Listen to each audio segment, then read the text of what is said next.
Constitution française de 1958.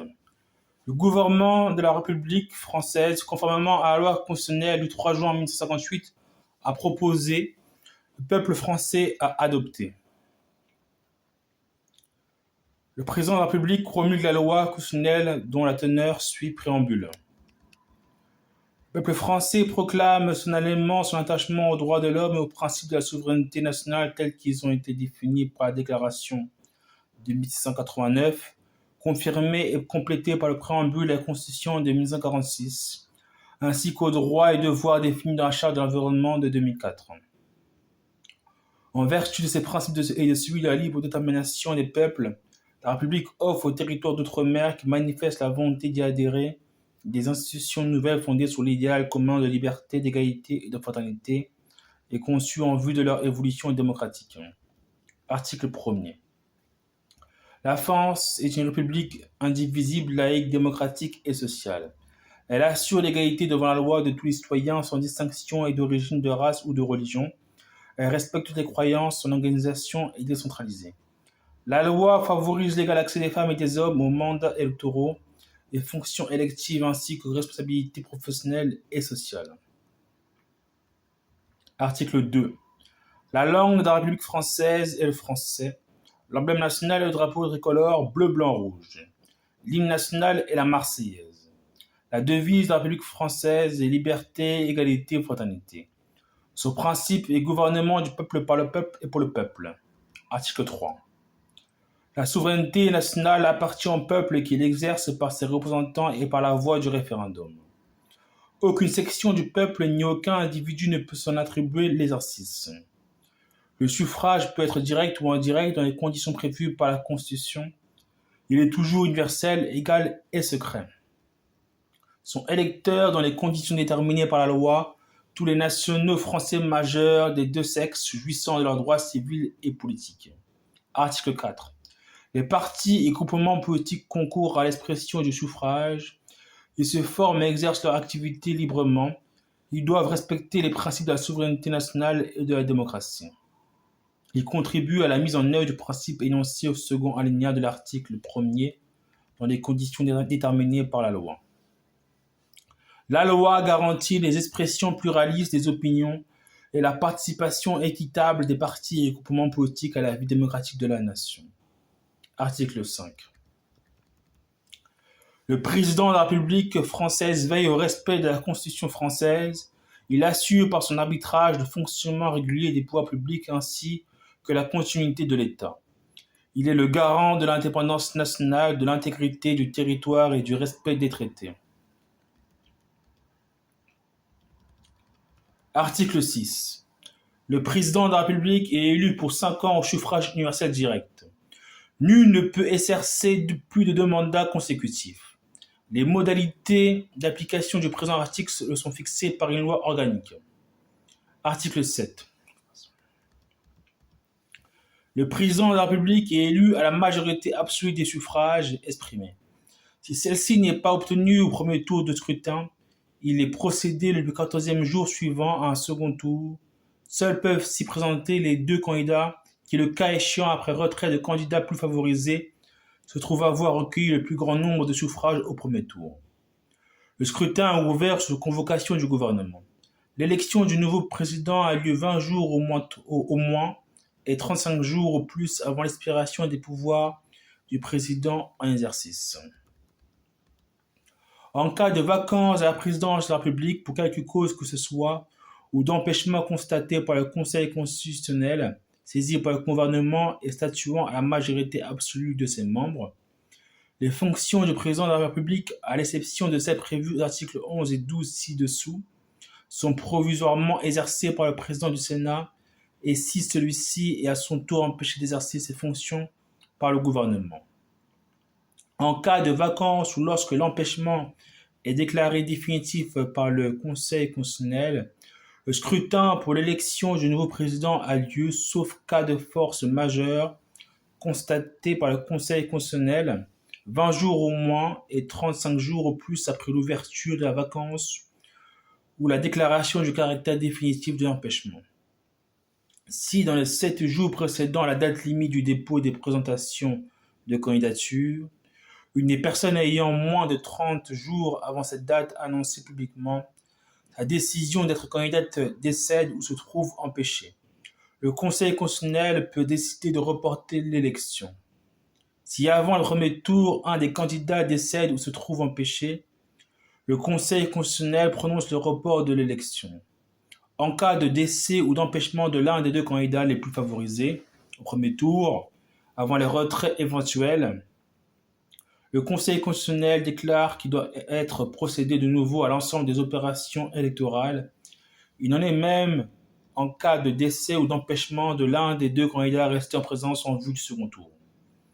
Dans tous les cas, le Conseil constitutionnel est saisi dans les conditions fixées au deuxième alinéa de l'article 61, ci-dessous dans celles déterminées pour la présentation d'un candidat par la loi organique prévue à l'article 6 ci-dessus. Le Conseil constitutionnel peut proroger les délais prévus au troisième et cinquième alinéa sans que le scrutin puisse avoir lieu plus de 35 jours après la date de la décision du Conseil constitutionnel. Si l'application des dispositions du présent alinéa a eu pour effet de reporter l'élection à une date postérieure à l'expiration des pouvoirs du président en exercice, celui-ci demeure en fonction jusqu'à la proclamation de son successeur. Il ne peut être fait application ni de l'article 49 et 50 ni de l'article 89 de la Constitution durant la vacance de la présidence de la République ou durant la période qui s'écoule entre la déclaration du caractère définitif de l'empêchement du président de la République et l'élection de son successeur. Article 8. Le président de la République française nomme le Premier ministre. Il met fin à ses fonctions sur la présentation par celui-ci de la démission du gouvernement. La proposition du Premier ministre, il nomme les autres membres du gouvernement et met fin à leurs fonctions. Article 9. Le président de la République préside le Conseil des ministres. Article 10.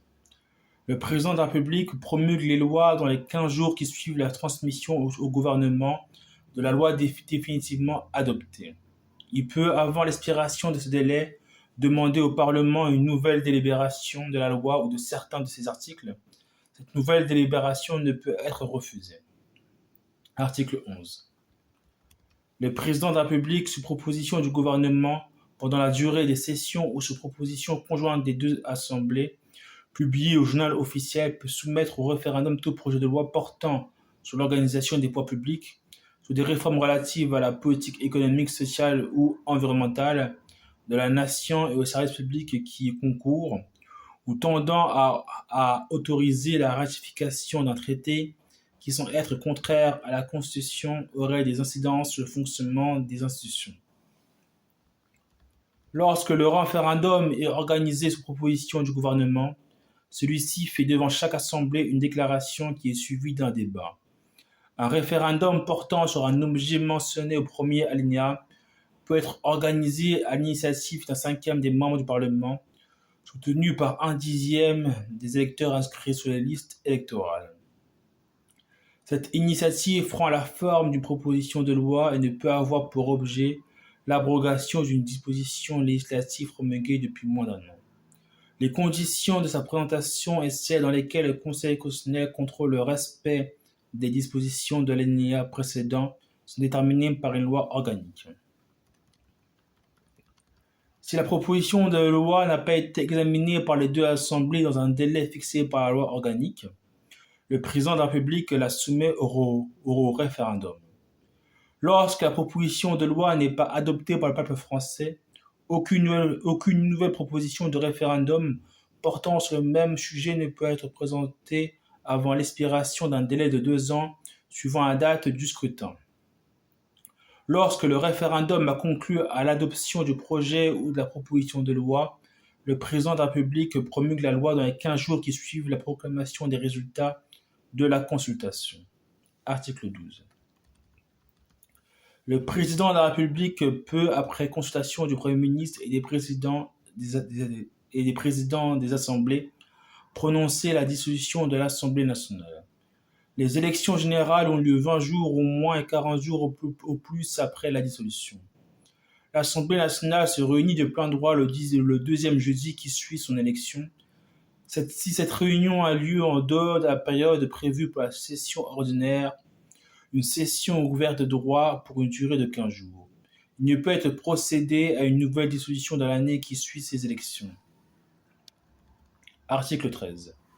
Le président de la République signe les ordonnances et les décrets délibérés en Conseil des ministres.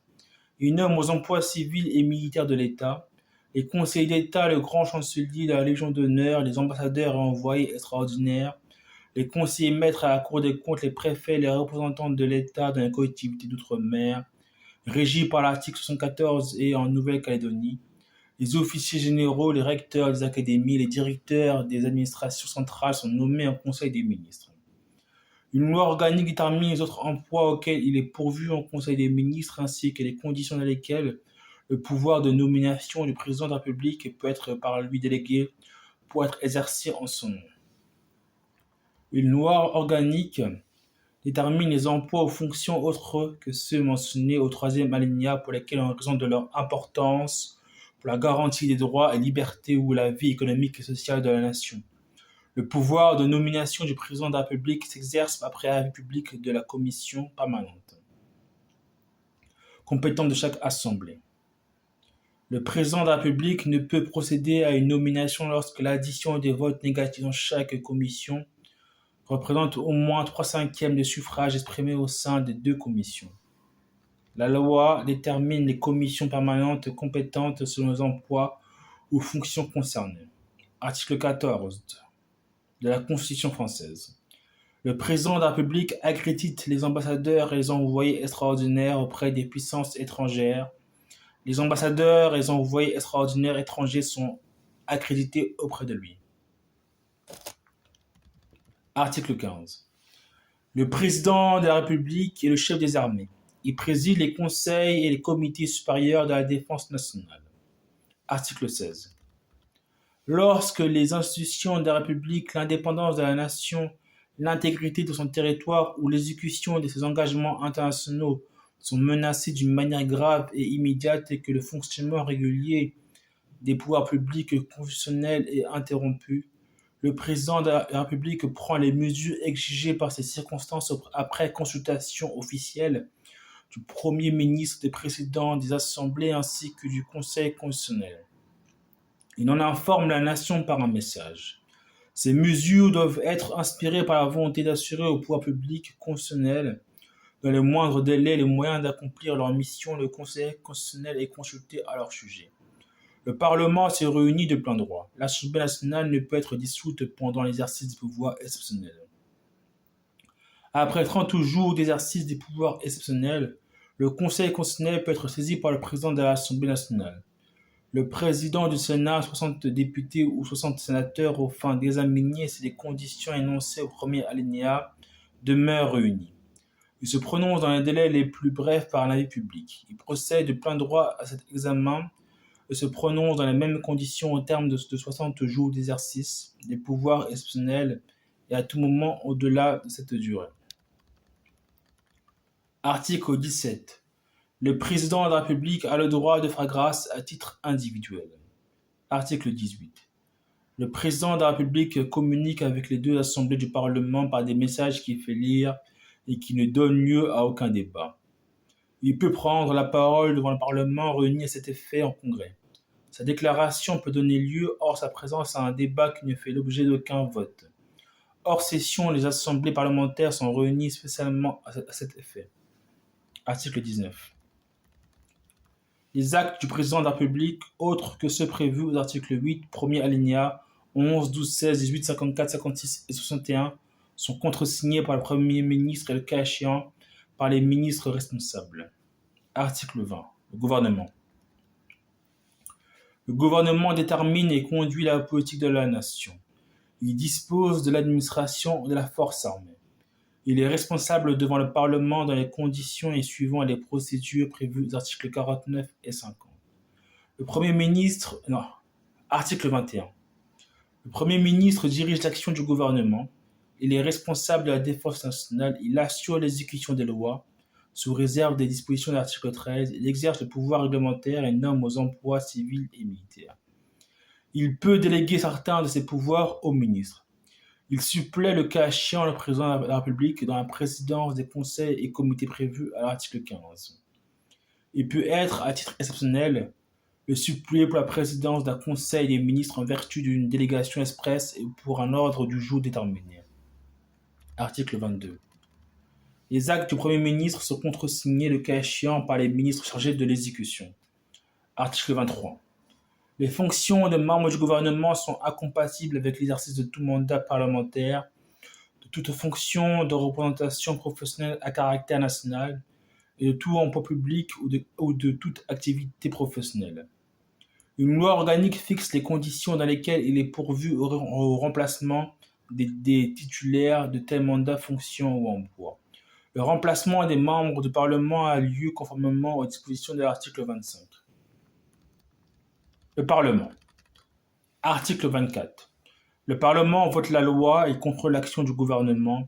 Il évalue les politiques publiques, comprend l'Assemblée nationale et le Sénat.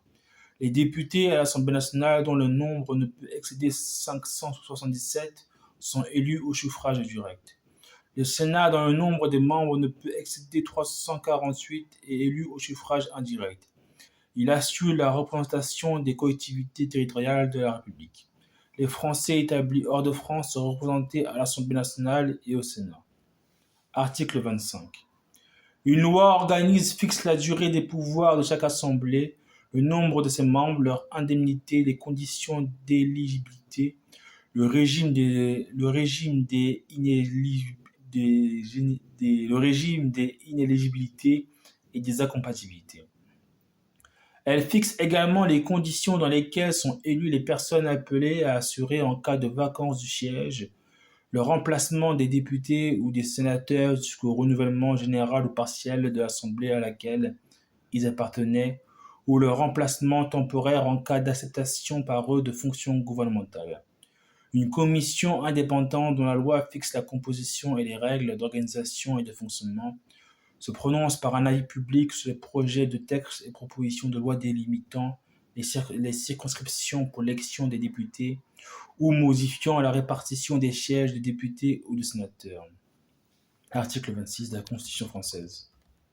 Aucun membre du Parlement ne peut être poursuivi, recherché, arrêté, détenu ou jugé à l'occasion des opinions ou votes émis par lui dans l'exercice de ses fonctions. Aucun membre du Parlement ne peut faire l'objet en matière criminelle ou correctionnelle d'une arrestation ou de toute autre mesure privative ou restrictive de liberté qu'avec l'autorisation du bureau de l'Assemblée dont il fait partie. Cette autorisation n'est pas requise en cas de crime ou délit flagrant ou de condamnation définitive. La détention, les mesures privatives ou restrictives de liberté ou la poursuite d'un membre du Parlement sont suspendues pour la durée de la session chez l'Assemblée dont il fait partie le requiert. L'Assemblée intéressée est réunie de plein droit pour des séances supplémentaires pour permettre le cas échéant l'application de l'alinéa ci-dessus. Article 27 de la Constitution française. Tout mandat impératif est nul. Le droit de vote des membres du Parlement est personnel. La loi organique peut autoriser exceptionnellement la délégation de vote. En ce cas, nul ne peut recevoir délégation de plus d'un mandat. Article 28 de la Constitution française. Le Parlement se réunit de plein droit en une session ordinaire qui commence au premier jour ouvrable d'octobre et prend fin le dernier jour ouvrable de juin. Le nombre de jours de séance que chaque assemblée peut tenir au cours de la session ordinaire ne peut excéder 120. Les semaines de séance sont fixées par chaque assemblée. Le Premier ministre, après consultation du président de l'assemblée concernée ou la majorité des membres de chaque assemblée, peut décider la tenue de 2 jours supplémentaires de séance. Les jours et les horaires de séance sont déterminés par le règlement de chaque assemblée. Article 29 de la Constitution française. Le Parlement est réuni en session extraordinaire à la demande du Premier ministre ou de la majorité des membres composant l'Assemblée nationale sur un ordre du jour déterminé. Lorsque la session extraordinaire est tenue à la demande des membres de l'Assemblée nationale, le décret de clôture intervient dès que le Parlement a épuisé l'ordre du jour pour lequel elle a été convoquée et au plus tard 12 jours à compter de sa réunion. Le Premier ministre peut seul demander une nouvelle session avant l'expiration du mois qui suit le décret de clôture. Article 30 de la Constitution française. Hors les cas dans lesquels le Parlement se réunit de plein droit, les sessions extraordinaires sont ouvertes et closes par décret du président de la République. Article 31. Les membres du gouvernement ont accès aux deux assemblées. Ils sont entendus quand ils le demandent. Ils peuvent se faire assister par des commissaires du gouvernement. Article 32. Le président de l'Assemblée nationale est élu pour la durée de la législature. Le président du Sénat est élu après chaque renouvellement partiel. Article 33. Les séances des deux assemblées sont publiques. Le compte-rendu intégral des débats est publié au journal officiel. Chaque assemblée peut siéger en comité secret à la demande du Premier ministre ou d'un dixième de ses membres. Les rapports entre le Parlement et le gouvernement. Article 34 de la Constitution française. La loi fixe les règles concernant les droits civiques et les garanties fondamentales accordées aux citoyens pour l'exercice des libertés publiques. La liberté, le pluralisme et l'indépendance des médias, les suggestions imposées par la défense nationale aux citoyens en leur personne et en leurs biens. La nationalité, l'État et la capacité des personnes, les régimes matrimoniaux, les successions et les libéralités. La détermination des crimes et délits ainsi que les peines qui leur sont applicables, la procédure pénale, l'amnistie, la création de nouveaux ordres de juridiction et le statut des magistrats. L'assiette, le taux et les modalités de recouvrement des impositions de toute nature, le régime d'émission de la monnaie. La loi fixe également les règles concernant le régime électoral des assemblées parlementaires, des assemblées locales et des instances représentatives des Français établis hors de France, ainsi que les conditions d'exercice des mandats électoraux et des fonctions électives des membres des assemblées délibérantes des collectivités territoriales.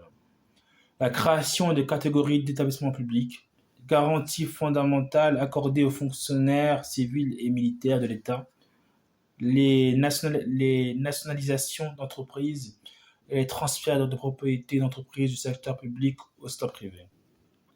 La loi détermine les principes fondamentaux de l'organisation générale de la défense nationale, de la libre administration des collectivités territoriales, de leurs compétences et de leurs ressources, de l'enseignement, de la préservation de l'environnement, du régime de la propriété des droits réels et des obligations civiles et commerciales, du droit du travail, du droit syndical et de la sécurité sociale.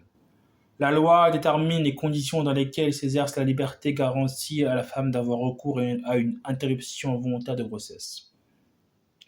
La loi de finances détermine les ressources et les charges de l'État dans les conditions et sous les réserves prévues par une loi organique.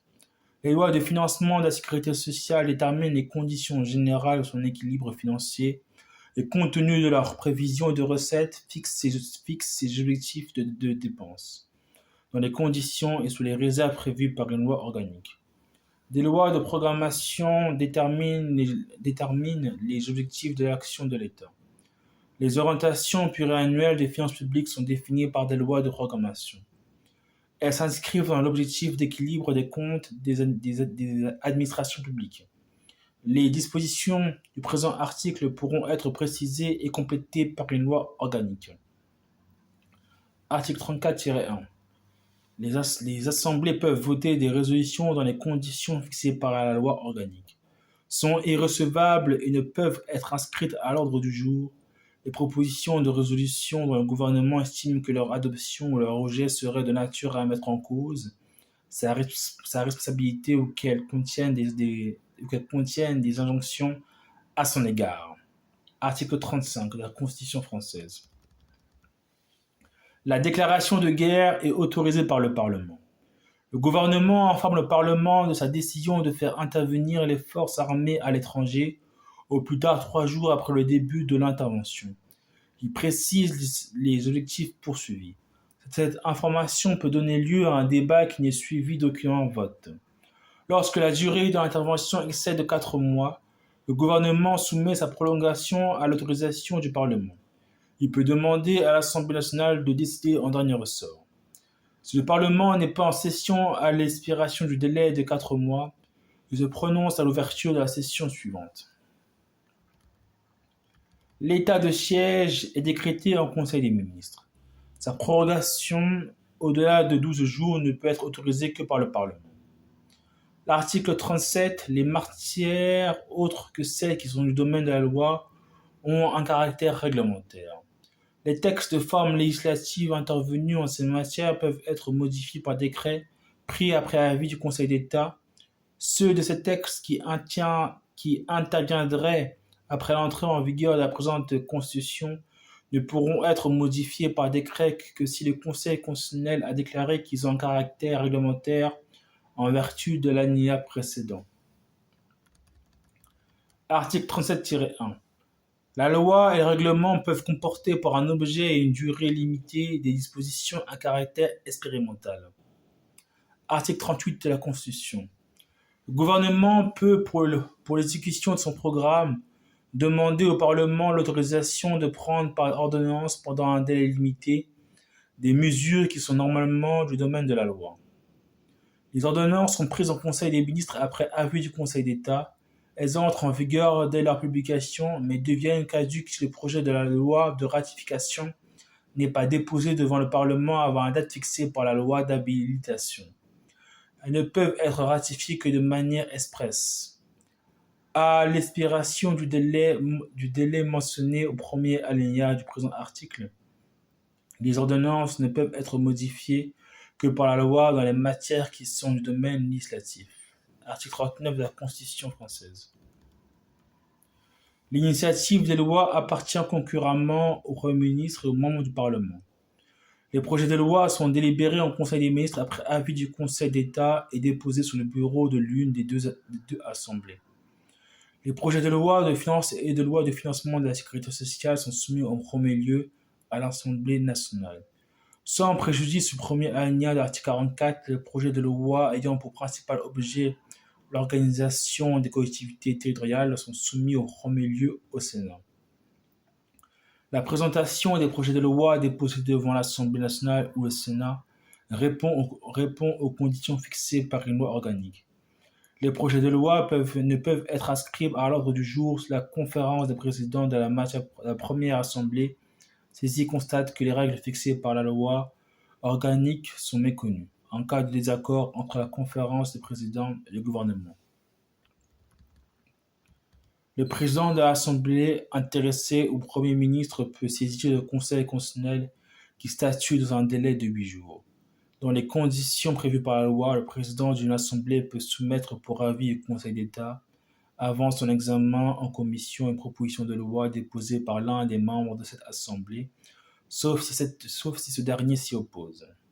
Article 40. Les propositions et amendements formulés par les membres du Parlement ne sont pas recevables lorsque leur adoption aurait pour conséquence soit une diminution des ressources publiques, soit la création ou l'aggravation d'une charge publique. Article 41.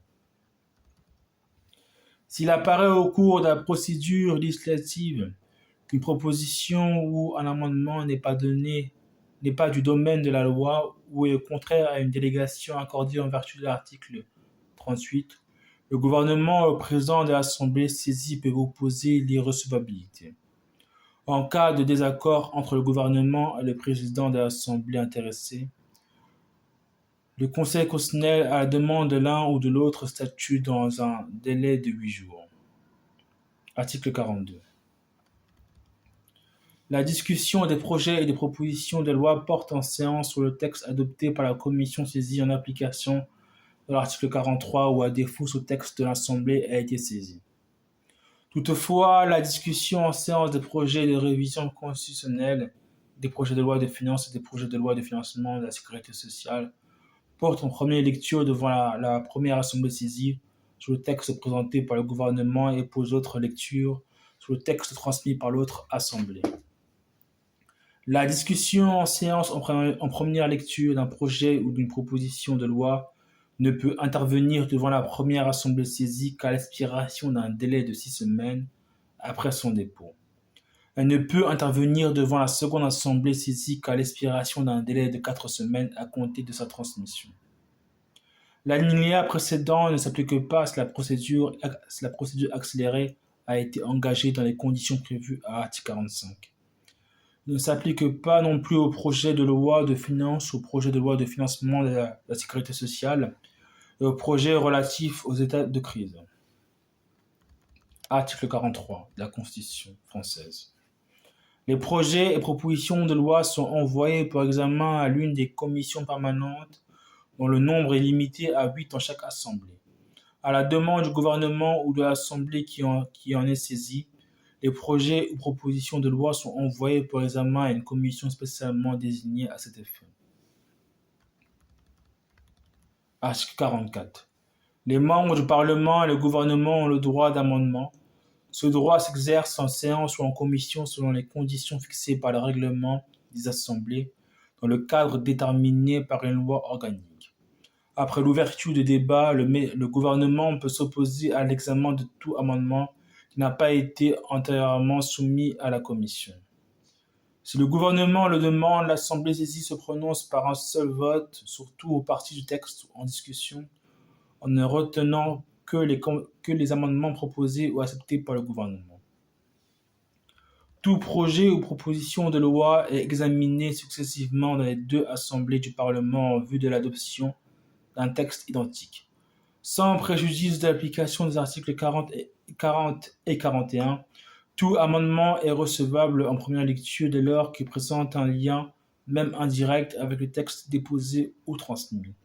Lorsque, par suite d'un désaccord entre les deux assemblées, un projet ou une proposition de loi n'a pu être adopté après 2 lectures par chaque assemblée, ou si le gouvernement a décidé d'engager la procédure accélérée sans que les conférences de présidence s'y soient conjointement opposées, après une seule lecture par chacune d'entre elles, le Premier ministre ou pour une proposition de loi, les présidents des deux assemblées agissant conjointement ont la faculté de provoquer la réunion d'une commission mixte paritaire chargée de proposer un texte sur les dispositions restant en discussion. Le texte élaboré par la commission mixte peut être soumis par le gouvernement pour approbation aux deux assemblées. Aucun amendement n'est recevable sauf accord du gouvernement. Si la commission mixte ne parvient pas à l'adoption d'un texte commun ou si ce texte n'est pas adopté dans les conditions prévues à l'alinéa précédent, le gouvernement peut, après une nouvelle lecture par l'Assemblée nationale et par le Sénat, demander à l'Assemblée nationale de statuer définitivement. En ce cas, l'Assemblée nationale peut reprendre soit le texte élaboré par la commission mixte, soit le dernier texte voté par elle, modifié le cas échéant par un ou plusieurs des amendements adoptés par le Sénat. Article 46 de la Constitution française. Les lois auxquelles la Constitution confère le caractère des lois organiques sont votées et modifiées dans les conditions suivantes.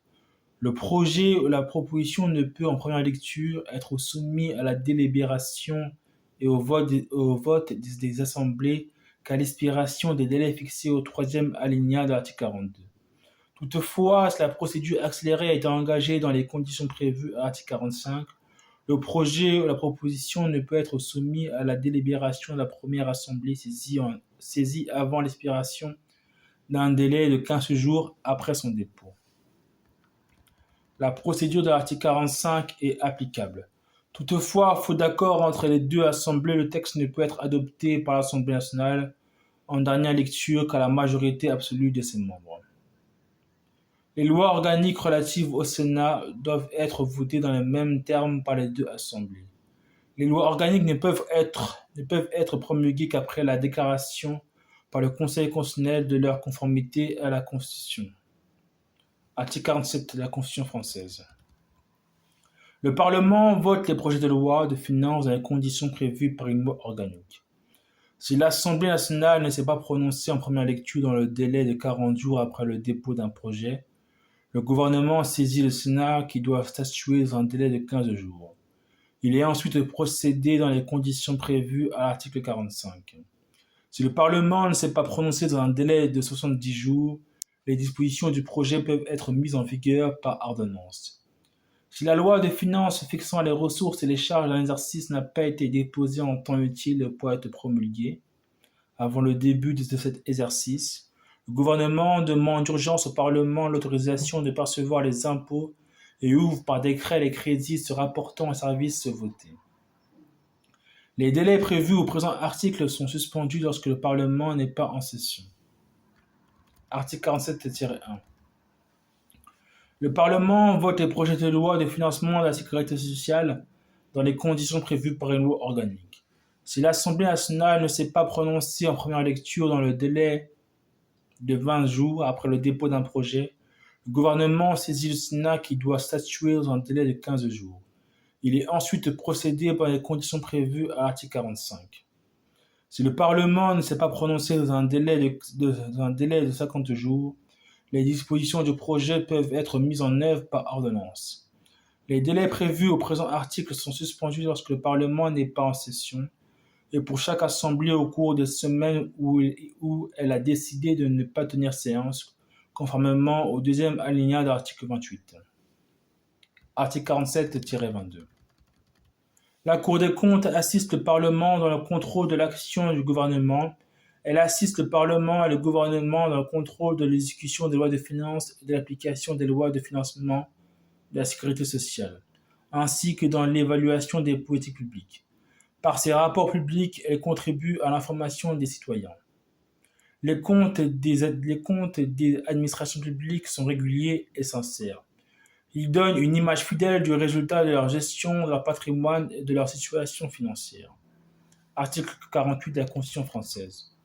Sans préjudice de l'application des 3 derniers alinéas de l'article 28, l'ordre du jour est fixé par chaque assemblée. 2 semaines de séance sur 4 sont réservées par priorité et dans l'ordre que le gouvernement a fixé, à l'examen des textes et au débat dont il demande l'inscription à l'ordre du jour.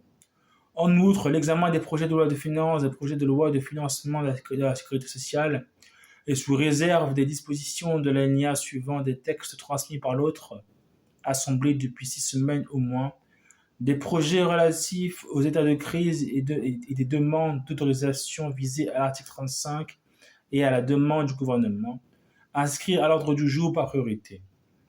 Une semaine de séance sur 4 est réservée par priorité et dans l'ordre fixé par chaque assemblée au contrôle de l'action du gouvernement et à l'évaluation des politiques publiques. Un jour de séance par mois est réservé à un ordre du jour arrêté par chaque assemblée à l'initiative des groupes d'opposition de l'assemblée intéressée ainsi qu'à celle des groupes minoritaires. Une séance par semaine au moins, y compris pendant les sessions extraordinaires prévues à l'article 29, est réservée par priorité aux questions des membres du Parlement et aux réponses du gouvernement. Article 49 de la Constitution française.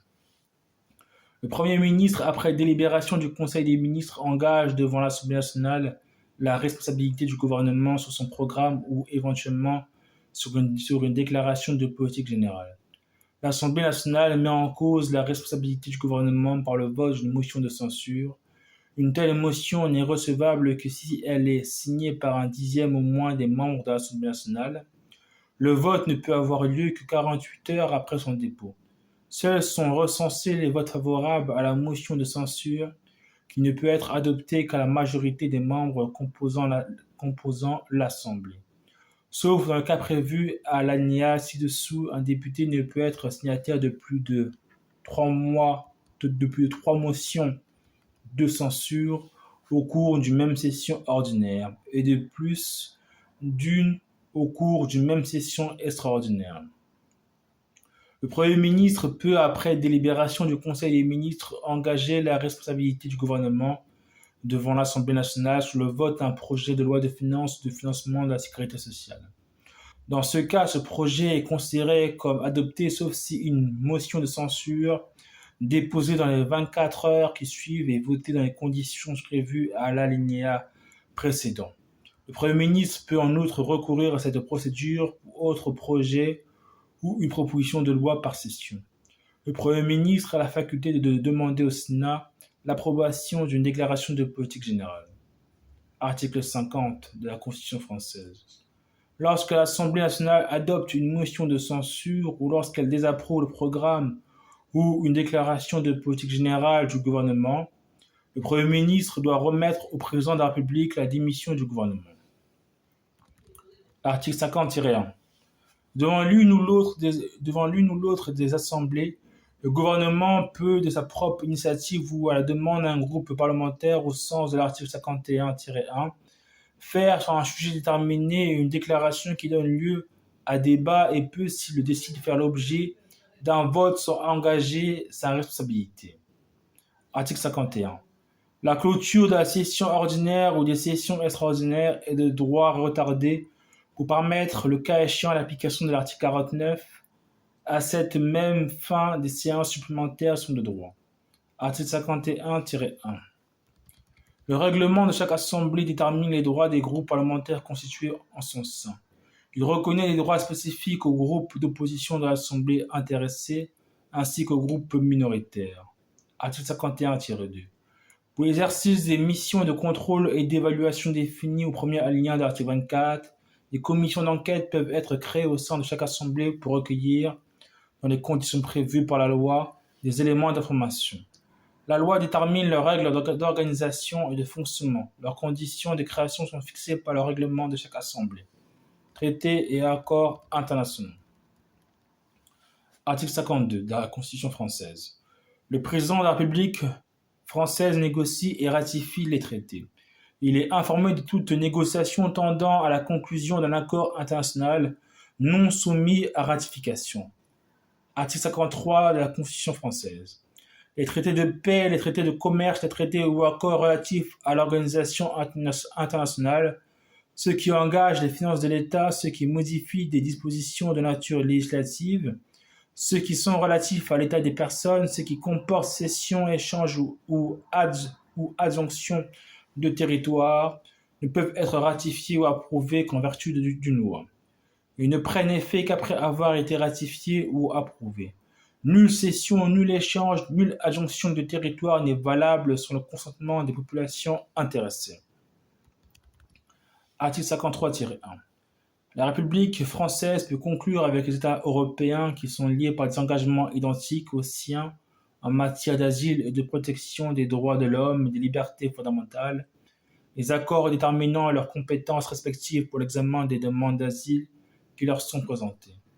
Toutefois, même si la demande n'entre pas dans leurs compétences en vertu de ces accords, les autorités de la République ont toujours le droit de donner asile à tout étranger persécuté en raison de son action en faveur de la liberté ou qui sollicite la protection de la France pour un autre motif. Article 53-2 de la Constitution française. La République peut reconnaître la juridiction de la Cour pénale internationale dans les conditions prévues par le traité signé le 18 juillet 1998. Article 54 de la Constitution française. Si le Conseil constitutionnel est saisi par le président de la République, par le Premier ministre, par le président de l'une ou de l'autre chambre ou de l'autre assemblée, ou par 60 députés ou 60 sénateurs, a déclaré qu'un engagement international comporte une clause contraire à la Constitution, l'autorisation de ratifier ou d'approuver l'engagement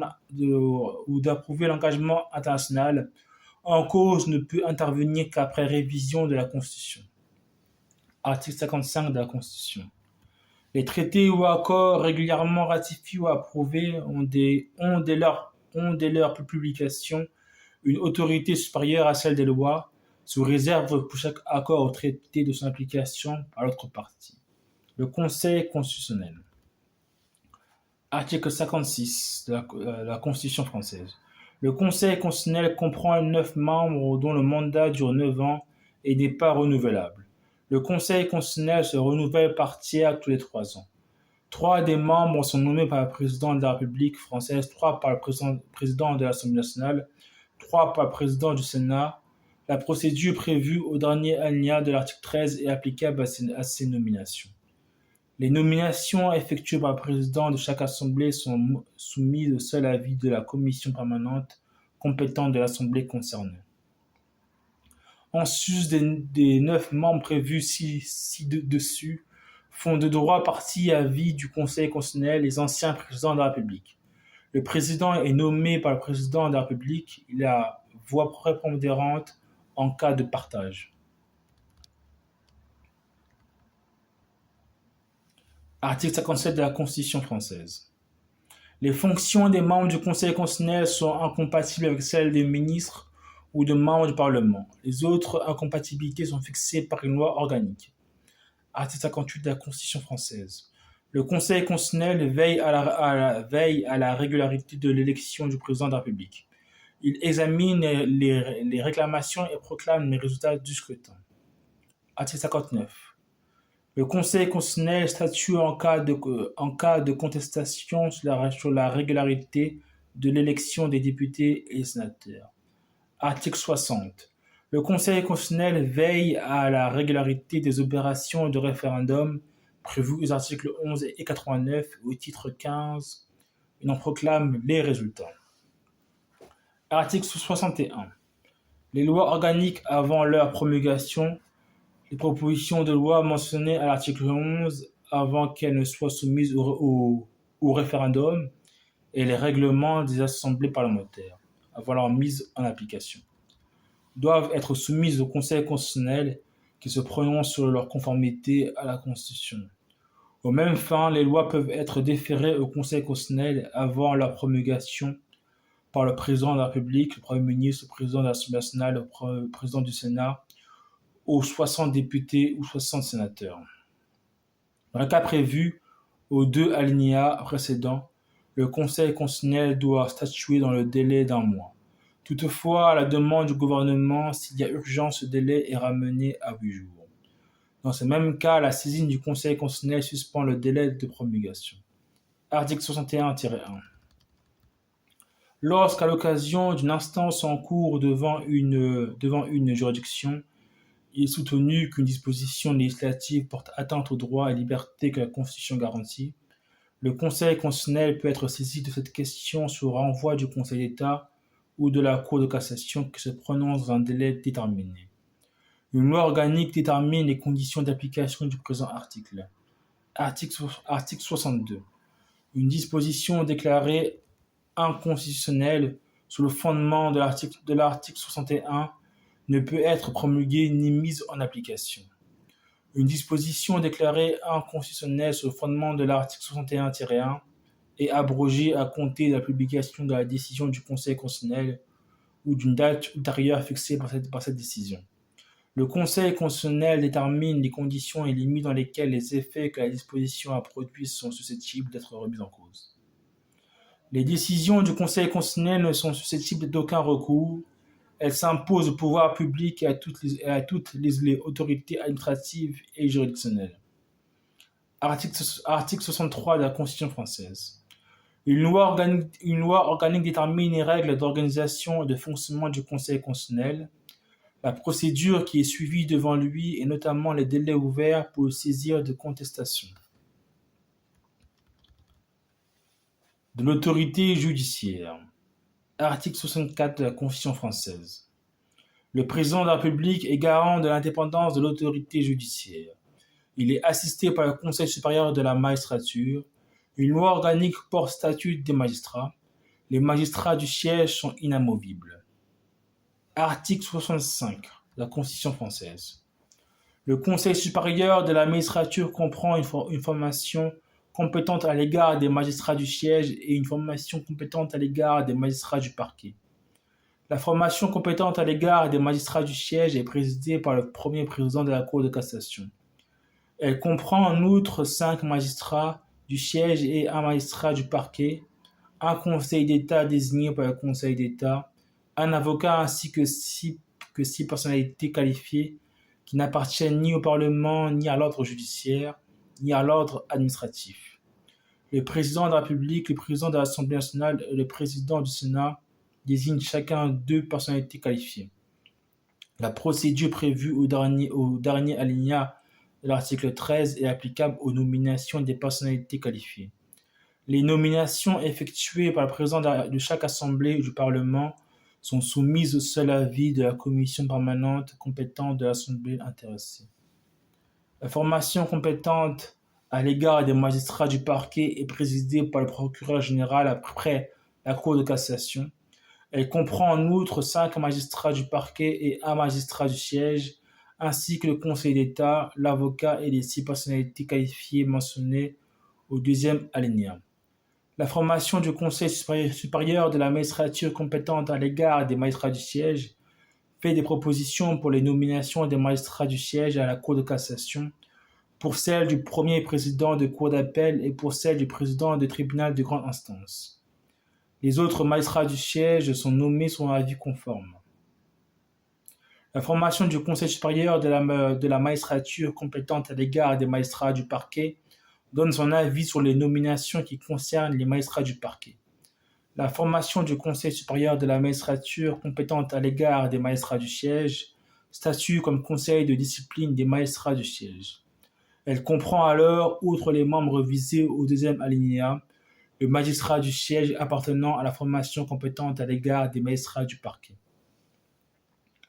La formation du Conseil supérieur de la magistrature compétente à l'égard des magistrats du parquet donne son avis sur les sanctions disciplinaires qui les concernent. Elle comprend alors, outre les membres visés au troisième alinéa, le magistrat du parquet appartenant à la formation compétente à l'égard des magistrats du siège. Le Conseil supérieur de la magistrature se réunit en formation plénière pour répondre aux demandes d'avis formulées par le président de la République au titre de l'article 64. Il se prononce dans les mêmes formations sur les questions relatives à la déontologie des magistrats, ainsi que sur toute question relative au fonctionnement de la justice, dont le saisit le ministre de la Justice. La formation plénière comprend 3 des 5 magistrats du siège mentionnés au deuxième alinéa, 3 des 5 magistrats du parquet mentionnés au troisième alinéa, ainsi que le Conseil d'État, l'avocat et les 6 personnalités qualifiées mentionnées au deuxième alinéa.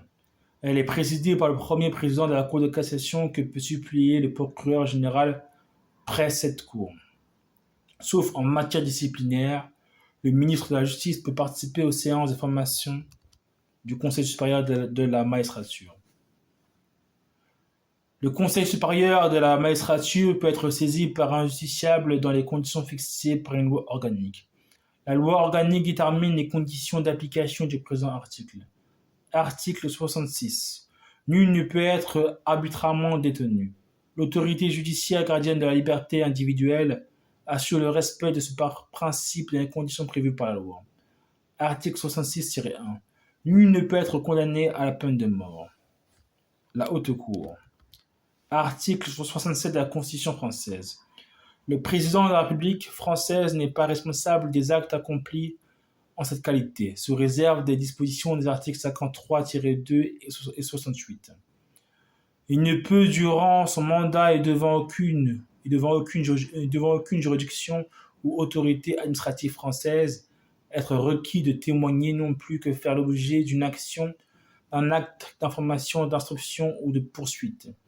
Tout délai de prescription ou de forclusion est suspendu. Les instances et procédures auxquelles il est ainsi fait obstacle peuvent être reprises ou engagées contre lui à l'expiration d'un délai d'1 mois suivant la cessation des fonctions. Article 68 de la Constitution française. Le président de la République française ne peut être destitué qu'en cas de manquement à ses devoirs manifestement incompatible avec l'exercice de son mandat. La destitution est prononcée par le Parlement constitué en haute cour. La proposition de réunion de la haute cour adoptée par une des assemblées du Parlement est aussitôt transmise à l'autre qui se prononce dans les 15 jours. La haute cour est présidée par le président de l'Assemblée nationale. Elle statue dans un délai d'1 mois à bulletin secret sur la destitution. Sa décision est d'effet immédiat. Les décisions prises en application du présent article le sont à la majorité des 2/3 des membres composant l'Assemblée concernée ou la haute cour. Toute délégation de vote est interdite. Seuls sont recensés les votes favorables à la proposition de réunion de la haute cour ou à la destitution. Une loi organique fixe les conditions d'application du présent article. De la responsabilité pénale des membres du gouvernement. Article 68-1 de la Constitution française. Les membres du gouvernement sont pénalement responsables des actes accomplis dans l'exercice de leurs fonctions et qualifiés crimes ou délits au moment où ils ont été commis. Ils sont jugés par la Cour de justice de la République. La Cour de justice de la République est liée par la définition des crimes et délits, ainsi que par la détermination des peines telles qu'elles résultent de la loi. article 62-2, article 68-2 de la Constitution française. La Cour de justice de la République française comprend 15 juges, 12 parlementaires élus en leur sein et en nombre égal par l'Assemblée nationale et par le Sénat après chaque renouvellement général ou partiel de ces assemblées, et 3 magistrats du siège à la Cour de cassation, dont l'un préside la Cour de justice de la République française. Toute personne qui se prétend lésée par un crime ou délit commis par un membre du gouvernement en l'exercice de ses fonctions peut porter plainte auprès d'une commission des requêtes.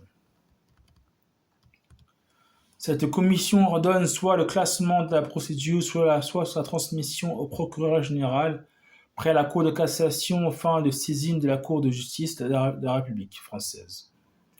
Le procureur général, après la Cour de cassation, peut aussi saisir d'office la Cour de justice de la République française, sur avis conforme de la commission des requêtes. Une loi organique détermine les conditions d'application du présent article. Article 68-3 de la Constitution française. Les dispositions du présent titre sont applicables aux faits commis avant son entrée en vigueur. Le Conseil économique, social et environnemental. Article 69 de la Constitution française. Le Conseil économique, social et environnemental, saisi par le gouvernement, donne son avis sur le projet de loi, d'ordonnance ou de décret ainsi que sur les propositions de loi qui lui sont soumises. Un membre du Conseil économique, social et environnemental peut être désigné par celui-ci pour exposer devant les assemblées parlementaires l'avis du Conseil sur les projets ou propositions qui lui ont été soumis. Le Conseil économique, social et environnemental peut être saisi par voie de pétition dans les conditions fixées par une loi organique. Après examen de la pétition, il fait connaître au gouvernement et au Parlement les suites qu'il propose d'y donner. Article 70 de la Constitution française. Le Conseil économique, social et environnemental peut être consulté par le gouvernement et le Parlement sur tout problème de caractère économique, social ou environnemental. Le gouvernement peut également le consulter sur les projets de loi de programmation définissant les orientations pluriannuelles des finances publiques. Tout plan ou tout projet de loi de programmation à caractère économique, social ou environnemental lui est soumis pour avis. Article 71 de la Constitution française. La composition du Conseil économique, social et environnemental, dont le nombre de membres ne peut excéder 233 et ses règles de fonctionnement sont fixées par une loi organique. Le défenseur des droits. Article 71-1 de la Constitution française. Le défenseur des droits veille au respect des droits et libertés par les administrations de l'État, les collectivités territoriales, les établissements publics ainsi que par tout organisme investi d'une mission de service public ou à l'égard duquel la loi organique lui attribue des compétences. Il peut être saisi dans les conditions prévues par la loi organique par toute personne s'estimant lésée par le fonctionnement d'un service public ou d'un organisme visé au premier alinéa. Il peut se saisir d'office. La loi organique définit les attributions et les modalités d'intervention du défenseur des droits. Elle détermine les conditions dans lesquelles il peut être assisté par un collège pour l'exercice de certaines de ses attributions. Le défenseur des droits est nommé par le président de la République pour un mandat de 6 ans non renouvelable, après application de la procédure prévue au dernier alinéa de l'article 13. Ces fonctions sont incompatibles avec celles de membres du gouvernement et de membres du Parlement. Les autres incompatibilités sont fixées par la loi organique. Le défenseur des droits rend compte de son activité au président de la République et au Parlement. Les collectivités territoriales françaises. Article 72 de la Constitution française.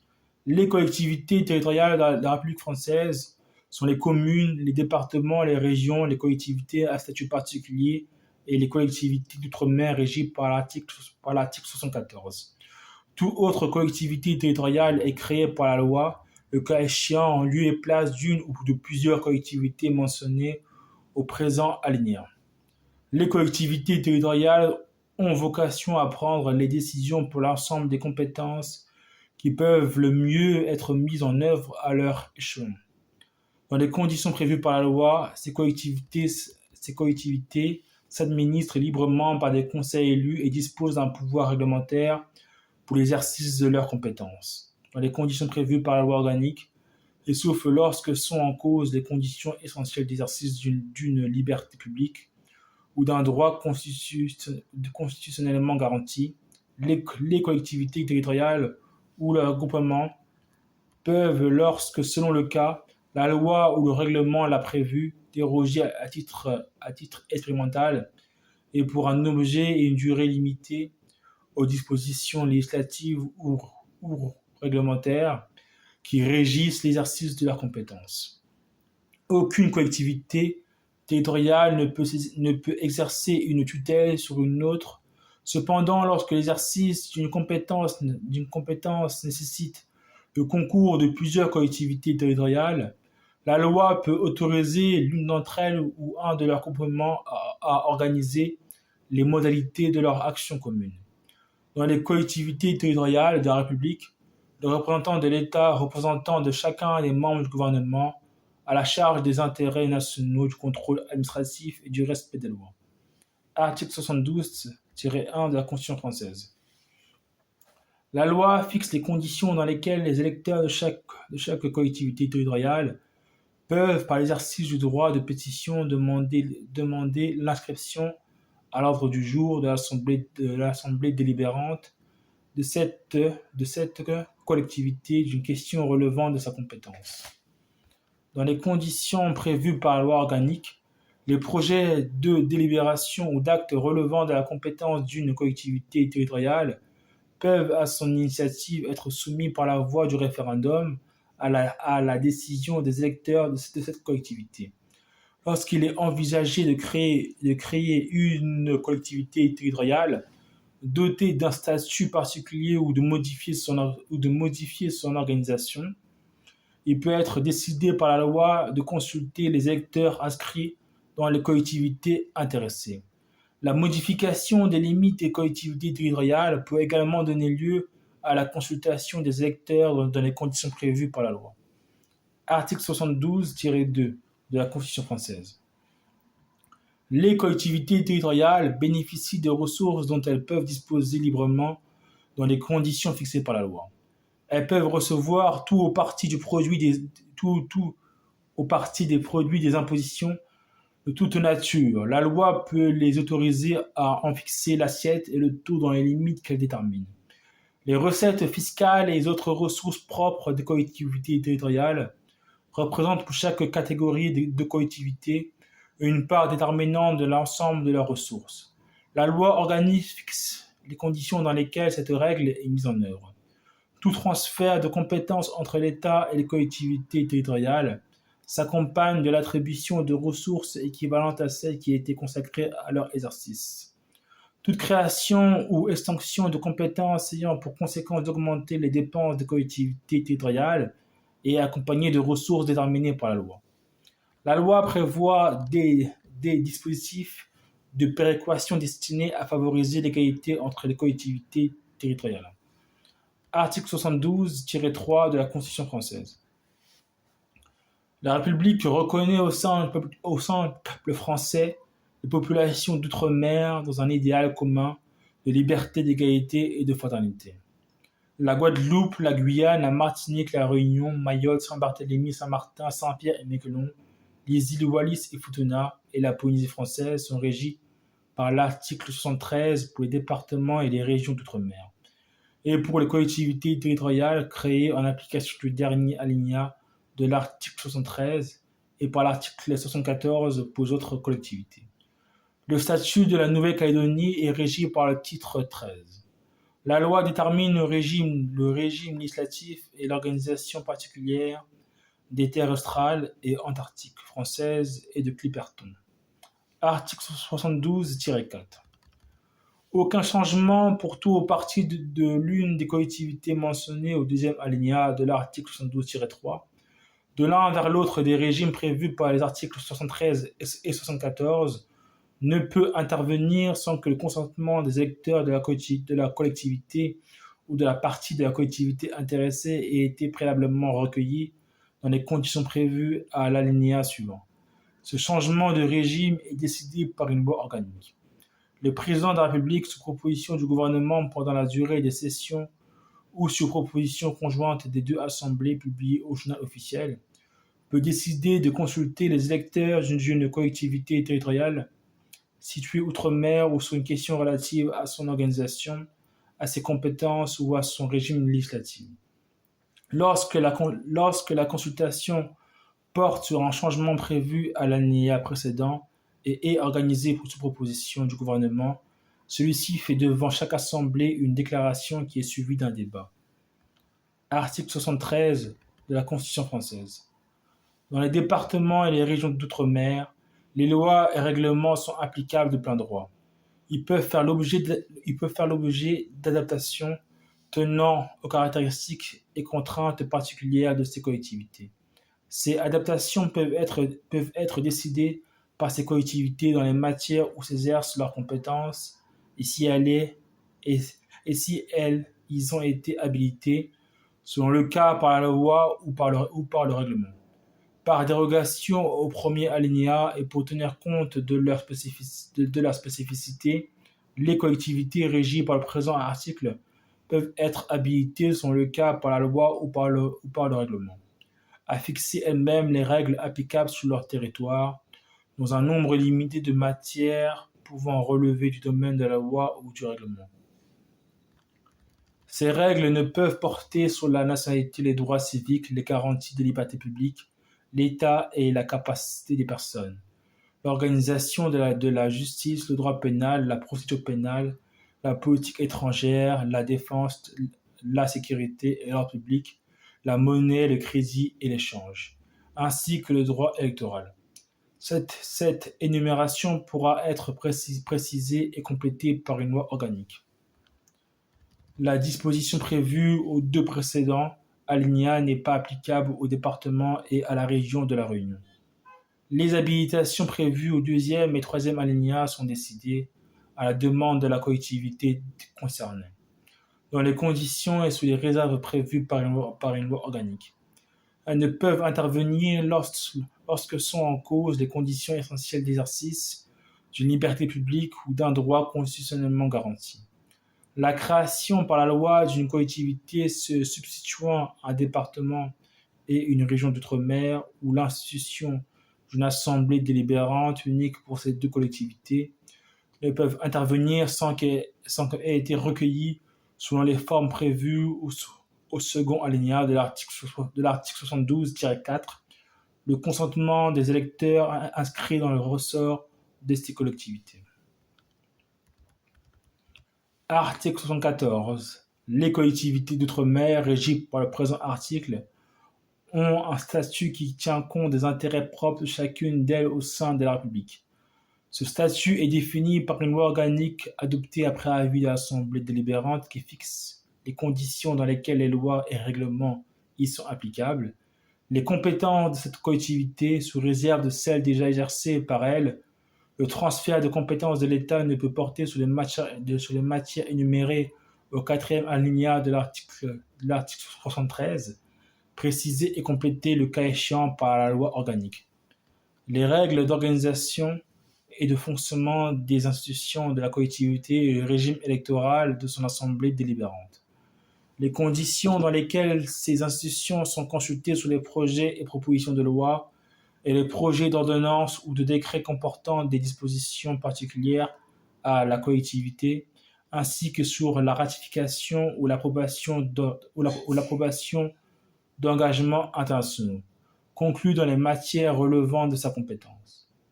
La loi organique peut également déterminer pour celles de ces collectivités qui sont dotées de l'autonomie les conditions dans lesquelles le Conseil d'État exerce un contrôle juridictionnel spécifique sur certaines catégories d'actes de l'Assemblée délibérante intervenant au titre des compétences qu'elle exerce dans le domaine de la loi.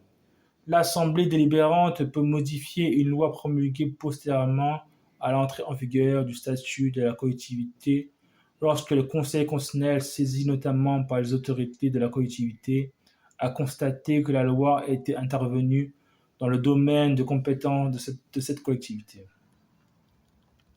Des mesures justifiées par les nécessités locales peuvent être prises par la collectivité en faveur de sa population. En matière d'accès à l'emploi, de droit d'établissement pour l'exercice d'une activité professionnelle ou de protection du patrimoine foncier. La collectivité peut participer sous contrôle de l'État à l'exercice des compétences qu'il conserve dans le respect des garanties accordées sur l'ensemble du territoire national pour l'exercice des libertés publiques. Les autres modalités de l'organisation particulière des collectivités relevant du présent article sont définies et modifiées par la loi après consultation de leur assemblée délibérante. Article 74-1 de la Constitution française. Dans les collectivités d'outre-mer visées à l'article 74 et en Nouvelle-Calédonie, le gouvernement peut, par ordonnance dans les matières qui demeurent de la compétence de l'État, étendre avec les adaptations nécessaires les dispositions de nature législative en vigueur en métropole ou adapter les dispositions de nature législative en vigueur à l'organisation particulière de la collectivité concernée, sous réserve que la loi n'ait pas expressément exclu pour les dispositions en cause le recours à cette procédure. Les ordonnances sont prises en Conseil des ministres après avis des assemblées délibérantes intéressées et du Conseil d'État. Elles entrent en vigueur dès leur publication. Elles deviennent caduques en l'absence de ratification par le Parlement dans le délai de 18 mois suivant cette publication.